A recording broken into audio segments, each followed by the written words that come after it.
Mon frère m'a jeté du café dessus. Puis, il a proclamé à voix haute que le père de sa femme était le président-directeur général de cet hôpital. J'ai calmement appelé mon mari, « Tu devrais descendre ici. » 10 minutes plus tard, mon mari est arrivé avec 3 agents de sécurité, le visage blême. Je m'appelle Emma Carter. J'ai 33 ans. Et la dernière chose à laquelle je m'attendais après un vol de nuit pour rentrer à Chicago était de découvrir la plus laide des trahisons de ma famille sous les lumières blanches et vives de mon propre hôpital. J'avais atterri ce matin-là après 3 semaines en Californie à superviser des partenariats d'intervention d'urgence contre les incendies de forêt et j'avais conduit directement de l'aéroport au centre médical St. Alden parce que quelque chose me tracassait depuis des jours, des rumeurs discrètes, des approbations d'achats retardées et des messages du personnel qui semblaient étrangement prudents, comme si les gens avaient peur de dire la mauvaise chose à voix haute. Je n'ai pas utilisé l'entrée de la direction. Je voulais voir le bâtiment comme les familles ordinaires le voyaient, avec des visages inquiets à la réception, des fauteuils roulants passant sur des sols polis, des annonces aux haut-parleurs fendant l'air, et cette odeur forte et antiseptique qui ne quitte jamais vraiment un hôpital. C'est alors que j'ai entendu des cris près du service de voiturier. Un voiturier âgé, l'un des hommes les plus doux du bâtiment, se faisait humilier à propos d'un véhicule utilitaire sport de luxe laissé au soleil. Je me suis approché, déjà en colère avant même de reconnaître pleinement la voix. Puis l'homme s'est retourné et mon sang s'est glacé. C'était mon frère, mon propre frère. Avant même que je puisse dire un mot, il a projeté le café à moitié plein dans sa main directement sur moi. L'expresso froid a éclaboussé mon blazer crème, a traversé mon chemisier et a coulé sur le sol en marbre. Je n'ai pas crié. Je n'ai pas pleuré. J'ai juste regardé la tache s'étendre sur mes vêtements et j'ai compris que le café n'était pas le vrai désastre. C'était la preuve que quelque chose de pourri avait grandi ici pendant mon absence. Avant que je vous raconte ce qui s'est passé quand j'ai appelé mon mari et pourquoi tout le hall d'entrée est devenu silencieux 10 minutes plus tard, dites-moi quelle heure il est, où vous êtes et d'où vous regardez. Je veux vraiment voir jusqu'où cette histoire voyagera. La première chose que j'ai ressentie n'était pas de la rage. C'était une incrédulité si vive qu'elle m'a presque anesthésié. Mon jeune frère, Ryan, se tenait là, respirant fort, ses chaussures chères bien plantées comme s'il possédait tout le hall, tandis que le vieux voiturier à côté de lui ne cessait de s'excuser pour quelque chose qui n'était même pas de sa faute. Ryan avait toujours été imprudent, arrogant et allergique aux conséquences. Mais il y avait encore une partie de moi, une partie stupide, têtue et endeuillée, qui avait continué à espérer qu'il finirait par grandir. J'avais payé son loyer 2 fois dans la vingtaine. Je l'avais aidé à reconstruire sa vie après que ses erreurs imprudentes aient presque détruit notre mère. J'avais fait jouer mes relations pour lui obtenir un poste de direction dans le développement communautaire quand il insistait sur le fait qu'il voulait construire quelque chose de réel. Et là, debout avec du café dégoulinant de mes manches, j'ai réalisé qu'il avait pris chaque sauvetage que je lui avais offert et l'avait converti en sentiment de droit. Il n'avait pas honte. Il n'était pas surpris. Il ne prétendait même pas que le café avait été un accident. Il avait l'air fier de lui. Il a tiré sur le poignet de sa veste de travail, puis a regardé autour de lui pour s'assurer que les gens regardaient. Ryan aimait avoir un public. Peut-être que la prochaine fois, a-t-il dit, la voix élevée pour la foule grandissante, tu réfléchiras à 2 fois avant de me parler comme ça. P. US il a fait un signe de tête vers le vieux voiturier. Entendre le nom de ma belle-sœur sur ce ton m'a noué l'estomac. Sophia était dans la vie de Ryan depuis moins d'1 an, mais elle était déjà devenue l'amplificateur parfait de toutes ses pires impulsions. Elle aimait le statut, les titres, les salons privés et le genre de pouvoir superficiel qui n'existe que parce que quelqu'un de plus riche se tient derrière vous. Son père, Gerald Whitmore, avait été nommé président-directeur général de St. Alden 18 mois plus tôt après un vote de fusion auquel je m'étais opposé. J'avais perdu cette bataille sur le papier, mais pas sur le fond. Je détenais toujours les actions familiales de contrôle par le biais de la fiducie que mon grand-père avait créée. Ce que Gerald avait, c'était un titre. Ce que j'avais, c'était la colonne vertébrale de l'hôpital. Il ne l'a jamais oublié, et moi non plus. Ryan a sorti son téléphone et a commencé à diffuser en direct, parce que bien sûr, c'est ce qu'il a fait. Il a d'abord tourné la caméra vers lui-même, puis vers moi, en s'assurant que la tache de café était bien visible sur mes vêtements. « Regardez ça », a-t-il dit d'une voix si faussement sympathique qu'elle m'a donné la chair de poule. J'essaie de passer une journée stressante à l'hôpital et une femme instable entre ici et fait une scène. Quelques personnes ont murmuré. Une infirmière près de la réception a froncé les sourcils comme si elle savait que ce n'était pas toute l'histoire, mais personne n'est encore intervenu. Le chaos public paralyse les gens honnêtes avant de les activer. Ryan le savait. Il a toujours su comment instrumentaliser l'hésitation. Vous devriez probablement partir avant que la sécurité ne vous traîne dehors, a-t-il ajouté. Comprenez-vous à qui vous parlez? Le père de ma femme est le président directeur général ici. Un mot de notre part et les gens disparaissent. Cette phrase a provoqué quelque chose de laid en moi. Non pas parce que j'avais peur, mais parce que j'y ai entendu l'écho de mois de corruption silencieuse. Les gens disparaissent. Les budgets disparaissent. Les plaintes disparaissent. Les dossiers disparaissent. La vérité disparaît. C'est ainsi que les mauvais systèmes fonctionnaient, non pas par un effondrement spectaculaire, mais par de petits actes d'arrogance protégés que tout le monde était forcé de tolérer jusqu'à ce que toute l'institution commence à sentir la décomposition morale. Mon père avait construit Saint-Alden avec une règle très simple, les patients d'abord, l'ego jamais. J'ai grandi en entendant cela à table. J'ai appris à lire les budgets avant d'apprendre à conduire parce qu'il me faisait asseoir à côté de lui avec des feuilles de calcul et disait, chaque chiffre ici se transforme en la vie de quelqu'un. Huon il est mort, j'ai promis à son chevet que je protégerais l'hôpital de quiconque le traiterait comme un trône. En regardant Ryan dans ce hall, j'ai su que j'avais échoué à arrêter l'infection assez tôt. J'ai sorti un mouchoir de mon sac et j'ai calmement épongé le café sur mon col. Mes mains étaient stables, mais seulement parce que j'avais passé des années à apprendre à contenir la panique dans des salles de conseil remplies d'hommes prédateurs. Ryan a pris mon sang-froid pour de la faiblesse. Il s'est approché. C'est ça, a-t-il dit doucement, avec un petit sourire méchant que seul moi pouvais entendre. Sois intelligente, excuse-toi et pars. Je l'ai regardé droit dans les yeux. Tu n'as aucune idée de ce que tu viens de faire. Il a ri. Non, Emma. Tu n'as aucune idée de qui me soutient maintenant. C'est à ce moment-là que j'ai sorti mon téléphone. Je n'ai pas appelé la sécurité en premier. Je n'ai pas appelé Gérald. J'ai appelé mon mari. Michael et moi étions mariés depuis 9 ans. Sur le papier, il était directeur des opérations, le cadre qui s'occupait de la logistique de l'hôpital, du flux de personnel, des approbations des fournisseurs et de la coordination des crises. En pratique, il était devenu le tampon diplomatique entre les membres du conseil avide de pouvoir et la mission réelle de l'hôpital. Il était intelligent, raffiné et très doué pour paraître éthique, même lorsqu'il choisissait le compromis le plus facile au lieu du bon combat. Nous avions construit ensemble une vie qui paraissait solide de l'extérieur, 2 enfants, une maison de ville restaurée à Lincoln Park, des photos de famille encadrées, des rituels de petit déjeuner le dimanche et des voyages d'anniversaire chaque fois que nos emplois du temps le permettaient. Mais dans les mois qui ont précédé mon voyage en Californie, quelque chose en lui avait changé.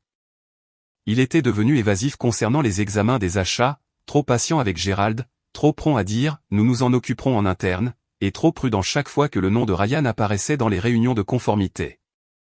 Je l'avais remarqué.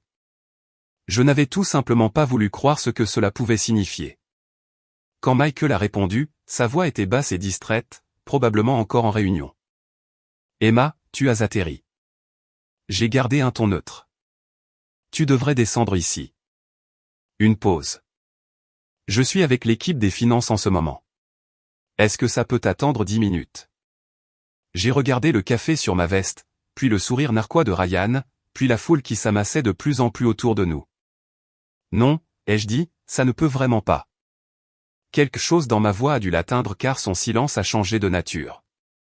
Que s'est-il passé, a-t-il demandé. Je n'ai pas haussé le ton. Je n'ai pas donné à Ryan l'explosion qu'il attendait. Michael a brusquement inspiré. J'ai entendu du mouvement de son côté, une chaise, une porte, peut-être un juron à moitié ravalé. Puis il a dit, plus doucement qu'avant, reste là. J'arrive. J'ai mis fin à l'appel, j'ai glissé le téléphone dans mon sac et j'ai de nouveau croisé le regard de mon frère. 10 minutes, ai-je dit. Voyons si tu te sentiras toujours aussi courageux d'ici là. Ces 10 minutes se sont étirées comme un fil de fer sur mes nerfs. Ryan a continué à parler parce que le silence l'aurait forcé à s'entendre. Il faisait les 100 pas, se moquait, menaçait et ne cessait de jeter des regards vers les ascenseurs avec la confiance d'un homme qui n'avait jamais eu à payer pour quoi que ce soit. À 2 reprises, il a dit à la foule que j'étais une femme administrative aigrie qui ne comprenait pas comment fonctionnait la véritable hiérarchie. Une fois, il a dit à une infirmière de lui apporter un nouveau café parce que le premier avait été gaspillé sur des ordures. Chaque mot m'écorchait, non pas parce que ça faisait mal de manière évidente, mais parce que chacun me rappelait à quel point il était convaincu que les règles n'existaient que pour les autres. Je suis resté où j'étais, une main sur la poignée de ma valise, une épaule encore humide, mon pouls rapide mais contrôlé. Je n'attendais pas un sauvetage. J'attendais une révélation. Ce qui a empiré les choses, c'était le souvenir. Debout là, dans mon blazer taché, je revoyais sans cesse Ryan à 7 ans avec une lèvre fendue après une bagarre à l'école, se cachant derrière moi parce qu'il était terrifié que notre père soit déçu. Je le revoyais à 16 ans, pleurant sur le siège avant de ma voiture après avoir échoué à 3 cours, me suppliant de ne pas le dire à maman parce qu'elle le pensait déjà sans espoir. J'avais été son bouclier pendant si longtemps qu'une partie de moi s'attendait encore à ce qu'il me regarde et s'en souvienne. Au lieu de cela, il a ricané comme si j'étais une étrangère qui s'était égarée dans le mauvais royaume. Il y a une douleur particulière à être trahi par quelqu'un que vous avez aidé à construire. Au début, ce n'est pas comme un chagrin d'amour. C'est comme si votre propre jugement s'était retourné contre vous. À la 7e minute, Sophia est enfin apparue, traversant les portes tournantes dans un blazer blanc et des lunettes de soleil surdimensionnées, comme si l'hôpital était un podium et non un bâtiment rempli de personnes fragiles. Elle a regardé Ryan, puis moi, puis la foule, ne comprenant immédiatement qu'une seule chose, il y avait de l'attention ici, et elle en voulait le contrôle. Que se passe-t-il, a-t-elle exigé.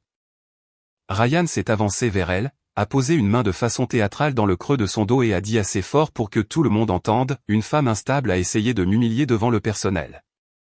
Sophia m'a regardé de haut en bas, a vu le café et, au lieu de me demander si j'allais bien, elle a souri. Alors peut-être qu'elle a appris sa leçon. C'est là que j'ai compris avec une clarté parfaite que Ryan ne s'était pas marié pour la stabilité. Il avait épousé un miroir. Elle a sorti son téléphone, elle aussi. Dois-je appeler mon père, a-t-elle demandé. Ryan a immédiatement hoché la tête. Oui, fais-lui savoir qu'une inconnue cause des problèmes en bas. J'ai regardé son pouce planer au-dessus de l'écran et j'ai pensé, vas-y, appelle-le. Appelle tous les imbéciles protégés qui, selon toi, peuvent encore te sauver. Mais avant qu'elle ne puisse composer le numéro, les portes de l'ascenseur de la direction se sont ouvertes. Michael est sorti avec 3 agents de sécurité en uniforme derrière lui. À la seconde où il m'a vu, son visage est devenu si pâle que c'en était presque violent. Pas blanc de colère, mais blanc de terreur. Ce détail est important car la terreur ne vient pas seulement de la surprise. La terreur vient de la reconnaissance. Elle vient de l'instant où votre compromis privé entre en collision avec la vérité publique. Le regard de Michael est tombé sur le café sur mes vêtements, puis s'est déplacé vers Ryan, puis vers Sophia, et quelque chose dans sa posture s'est effondré avant même qu'il ait dit un seul mot. Ryan, aveugle comme toujours, a effectivement souri. Il a pris l'horreur de Michael pour de l'autorité arrivant en son nom. Parfait, a dit Ryan en s'avançant vers lui. Il était temps. Sortez cette femme d'ici avant qu'elle ne fasse une plus grande scène. Il m'a même pointé du doigt sans hésitation. Et je veux que le voiturier reçoive un avertissement. Michael n'a pas bougé. Il a juste fixé Ryan pendant une demi-seconde de trop, puis a demandé, la voix à vif, que as-tu fait? Ryan a ri. Qu'est-ce que j'ai fait? Je me suis défendu. Elle m'a attaqué en premier. Il a fait un geste vers Sophia. Et elle a manqué de respect à ma femme.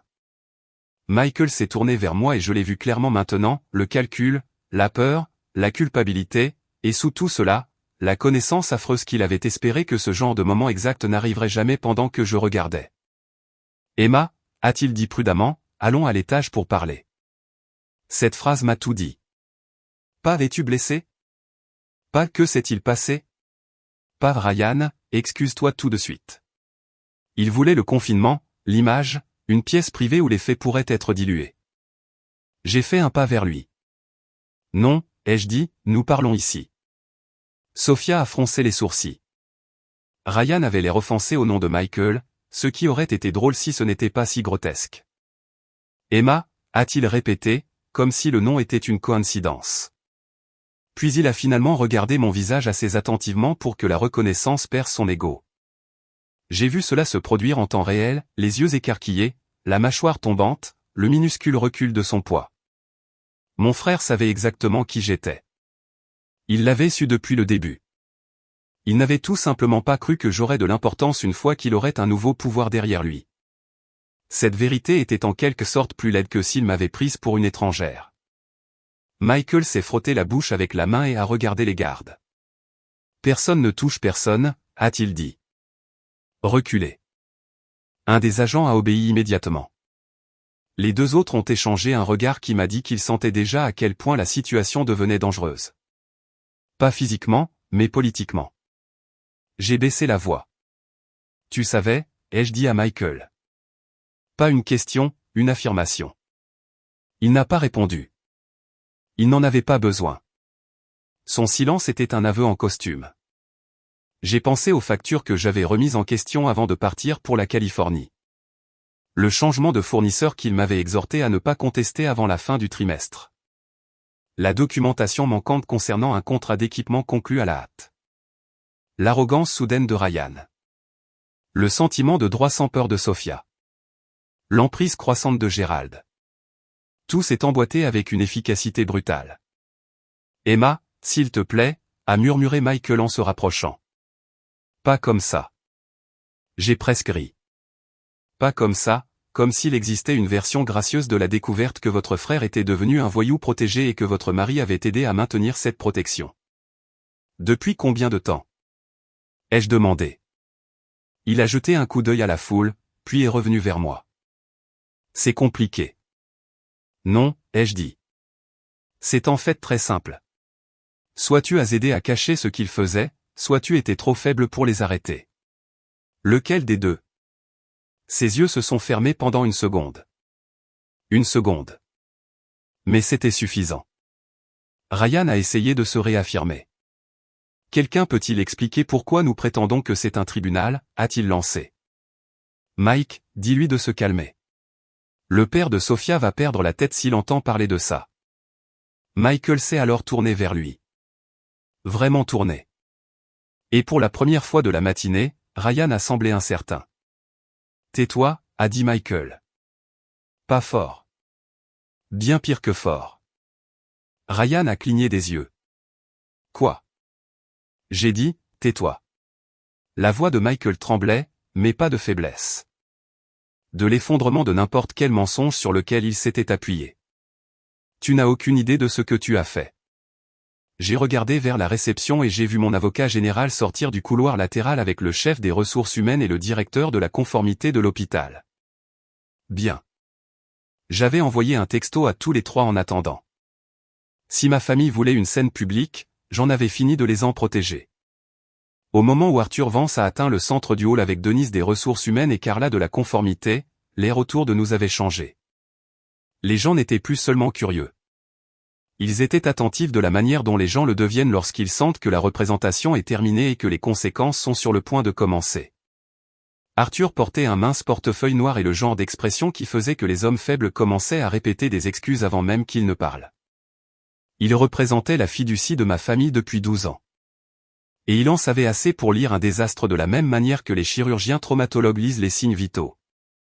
Un regard sur mes vêtements tachés, un regard sur le visage de Michael, et il a compris l'urgence sans avoir besoin d'une seule ligne d'explication. Emma, dit-il doucement.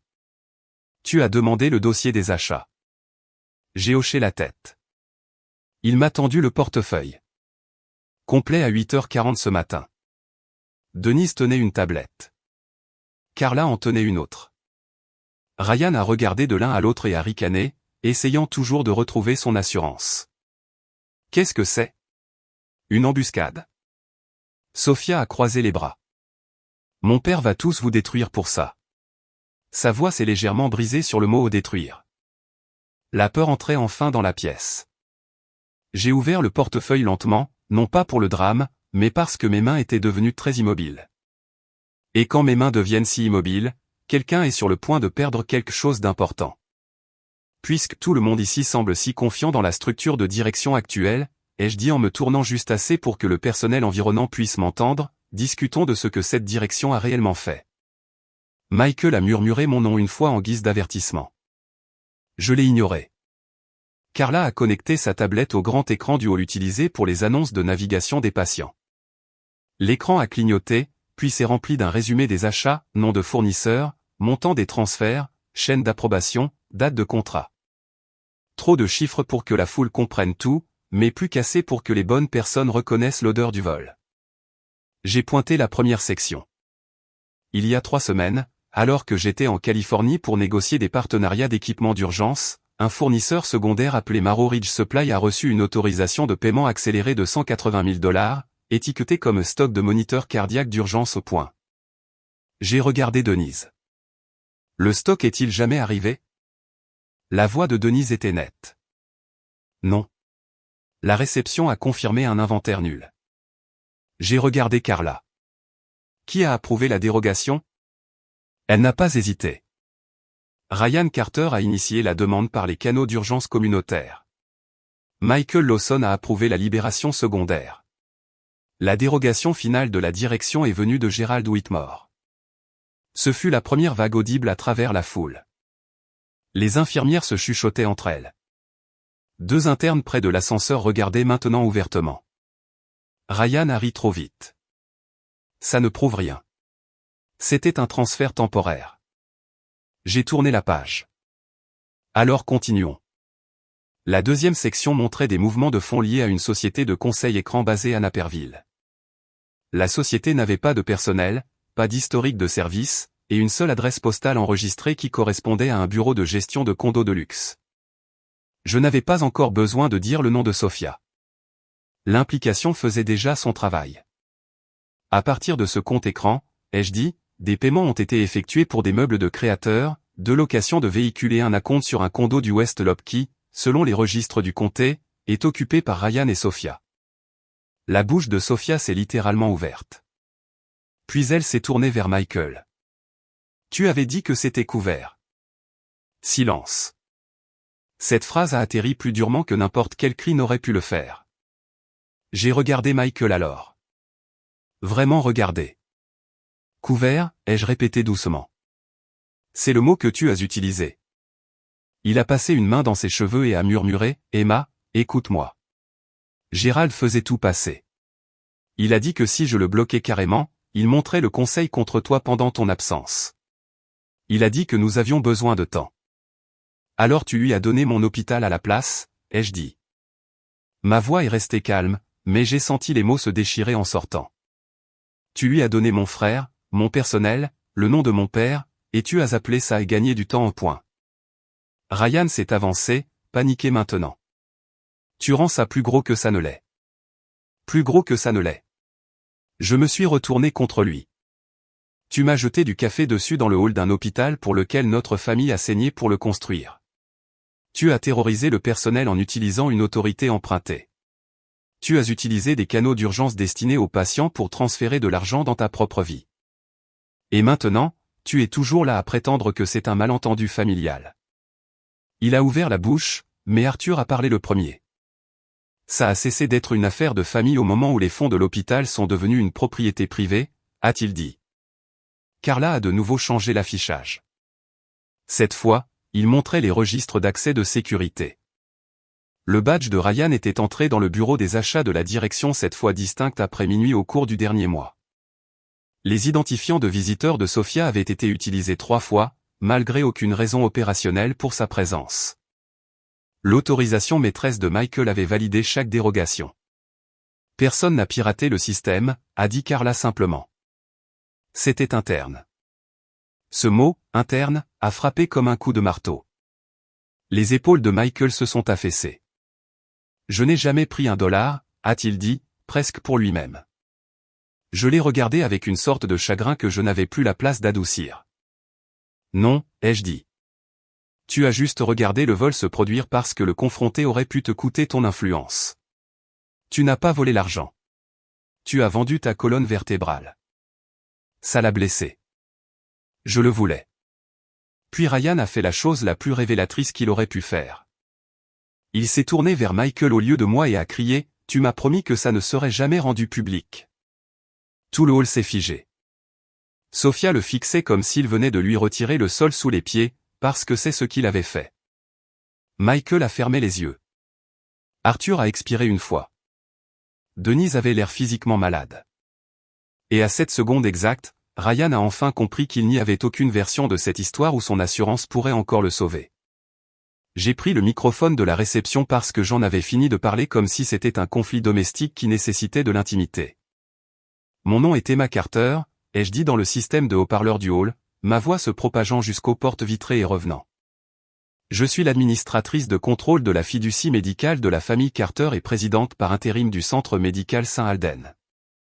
Avec effet immédiat, Ryan Carter est suspendu de toute propriété et opération de l'hôpital en attendant une enquête complète du conseil d'administration et une enquête juridique. Les privilèges d'accès de Sophia Whitmore sont révoqués. Michael Lawson est placé en suspension administrative d'urgence en attendant l'enquête du conseil d'administration. Arthur, informez le conseil. Denise, faites en sorte que la sécurité les escorte dans des salles d'attente séparées jusqu'à l'arrivée des avocats.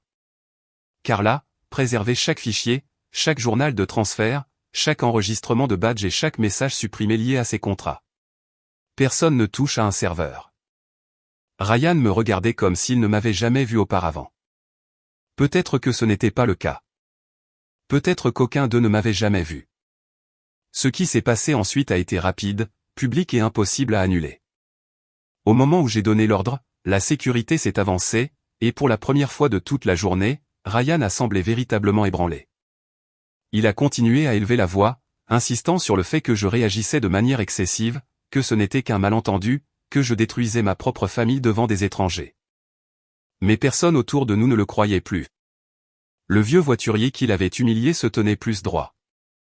Les infirmières qui étaient restées silencieuses toute la matinée ont commencé à murmurer entre elles. Quelques employés ont même échangé le genre de regard que les gens partagent quand ils réalisent enfin qu'ils n'avaient jamais imaginé le problème. C'était plus grand qu'une seule cascade cruelle dans le hall. C'était un schéma, et tout le monde pouvait le voir maintenant. Sophia a essayé de se sauver de la seule manière qu'elle connaissait. Elle a sorti son téléphone, a recommencé à filmer et a prétendu que j'abusais de mon pouvoir parce que j'étais jalouse, amère et instable. Mais elle était trop superficielle pour réaliser que les écrans du hall étaient toujours allumés derrière elle avec des journaux de transfert, des registres d'accès et des chaînes d'approbation. Elle filmait son propre effondrement. En quelques heures, le personnel qui avait gardé la tête baissée pendant des mois a commencé à se manifester. Un coordinateur des approvisionnements a admis qu'on avait fait pression sur lui pour qu'il approuve des demandes suspectes. Un employé de la facturation a produit des fils de courriel qui montraient clairement que la pression de la direction avait été utilisée pour étouffer les questions. Même les personnes qui avaient autrefois eu trop peur pour parler ont finalement compris que le bouclier autour de Ryan avait disparu. Le conseil d'administration a réagi plus vite que je ne l'avais prévu. L'accès de Gérald a été gelé presque immédiatement. Ryan a été expulsé de la propriété de l'hôpital. Sophia a perdu tous les privilèges liés au bâtiment. Michael a été placé en suspension d'urgence en attendant un examen. Voir mon propre frère être escorté dehors devant le même personnel qui l'avait intimidé aurait dû être satisfaisant. Au lieu de cela, tout ce que je ressentais était un vide froid qui se propageait en moi. Le café sur ma veste était humiliant, oui, mais ce n'était pas la blessure la plus profonde. La blessure la plus profonde était de réaliser que mon propre frère avait été prêt à me jeter si facilement, et que mon mari s'était tenu assez près pour voir la vérité, mais avait choisi le silence, parce que le silence était plus facile. Le lendemain matin, j'ai refusé toutes les stratégies de relations publiques raffinées que le conseil a suggérées.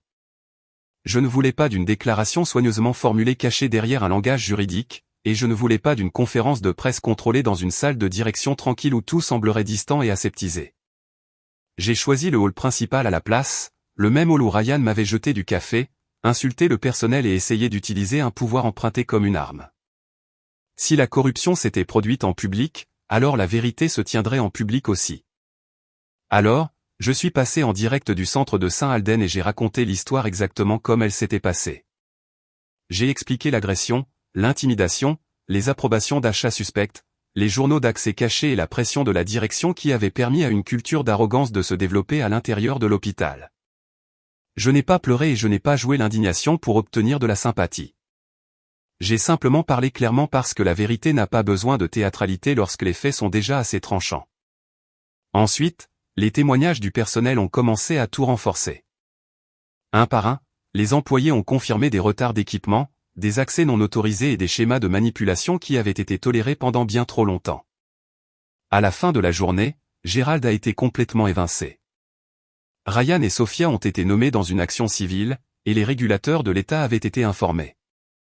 Michael a démissionné peu de temps après, lorsque l'enquête a confirmé qu'il avait sciemment omis de signaler ce qui se passait. Ce soir-là, il est rentré à la maison et a essayé d'expliquer qu'il avait seulement voulu maintenir la paix jusqu'à mon retour. Mais la paix bâtie sur la lâcheté n'est pas du tout la paix.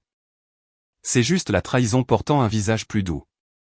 Je lui ai dit que je demanderais le divorce.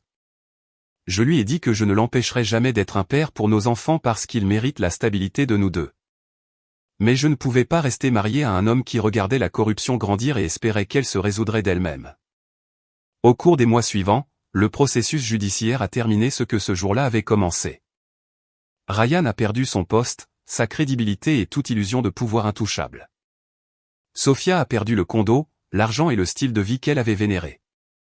Gérald a perdu son titre, son influence au conseil d'administration et l'image soignée derrière laquelle il s'était caché pendant des années. Michael a perdu la carrière pour laquelle il avait choisi le compromis. Et je suis resté, reconstruisant l'hôpital pièce par pièce, m'assurant que personne ne pourrait plus jamais enterrer la vérité aussi facilement. Presque un an plus tard, j'ai vu Ryan debout devant la porte latérale de l'hôpital dans un manteau qui semblait trop fin pour la saison. Il avait perdu son assurance bien avant de tout perdre. Quand il a dit mon nom, il ne sonnait plus arrogant ou prétentieux. Il sonnait fatigué, creux, plus vieux qu'il n'aurait dû l'être. Il m'a dit que faire face à la loi, à la disgrâce publique et à la perte de Sophia avait détruit le fantasme qu'il s'était construit. Puis il a admis quelque chose qui comptait plus que n'importe quelle excuse. Il a dit que le pire n'était pas de perdre son emploi, ni de perdre son mariage, ni de voir sa vie s'effondrer en public. Le pire était de réaliser qu'il avait traité sa propre sœur comme quelqu'un de jetable. J'ai écouté, mais je ne me suis pas approché.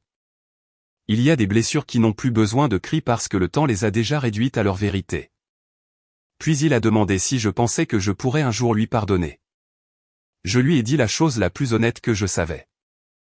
Je pouvais abandonner la haine, mais cela ne signifiait pas qu'il retrouverait son ancienne place dans ma vie. Certaines portes restent fermées parce qu'elles le devraient. Il a pleuré silencieusement après ça. Et pour une fois, cela ne semblait pas manipulateur. C'était tard. Juste douloureusement, inutilement tard. Je l'ai laissé là, sans une étreinte, sans une promesse et sans lui donner le réconfort d'un faux espoir. Michael et moi avons finalisé le divorce quelques mois plus tard. À son crédit, il est devenu plus constant en tant que père après avoir perdu le mariage qu'il ne l'avait été en protégeant les personnes qui ont contribué à le détruire. Saint Alden s'est également remis. Pas rapidement et pas parfaitement, mais honnêtement. Le moral du personnel s'est amélioré, la surveillance est devenue plus forte et l'hôpital a lentement recommencé à se sentir propre. Donc, s'il y a une chose que j'ai apprise de tout cela, c'est que le sang n'excuse pas la trahison et l'amour ne nécessite pas une permission sans fin. Parfois, la seule façon de sauver ce qui compte vraiment est d'arrêter de protéger les personnes qui le détruisent activement. Et si vous étiez à ma place, si votre propre frère vous humiliait, abusait d'un pouvoir emprunté et traînait le nom de votre famille dans la boue juste devant vous, seriez-vous resté silencieux pour préserver l'image de la famille? Ou auriez-vous fait exactement ce que j'ai fait et choisi la vérité à la place? Nous remercions chaque spectateur qui a regardé cette histoire jusqu'au dernier moment. Tout dans cette vidéo est fictif et réalisé uniquement à des fins de divertissement et d'éducation. Nous espérons que cette histoire vous rappelle que le silence ne signifie pas toujours la faiblesse. Parfois, cela signifie que vous avez finalement choisi la maturité, la maîtrise de soi et le genre de paix qu'aucune personne toxique ne peut plus perturber.